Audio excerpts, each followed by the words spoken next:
അമ്മ ഓരോന്ന് ആലോചിച്ച് ടെൻഷൻ ആവല്ലേ. ഈ മോളെ കൊണ്ട് ഒരിക്കലും ആർക്കും ഒരു ബുദ്ധിമുട്ടും ഉണ്ടാവില്ല.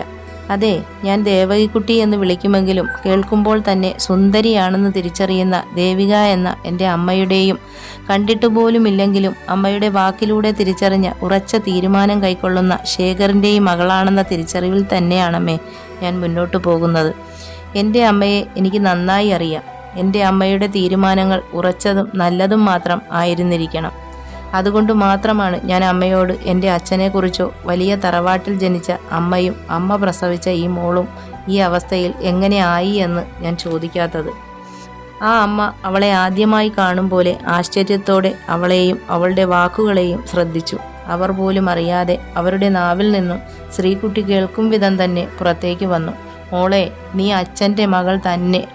ആ അമ്മയുടെ കണ്ണിൽ നിന്നും സന്തോഷത്തിൻ്റെ ഒരു തുള്ളി അടർന്നു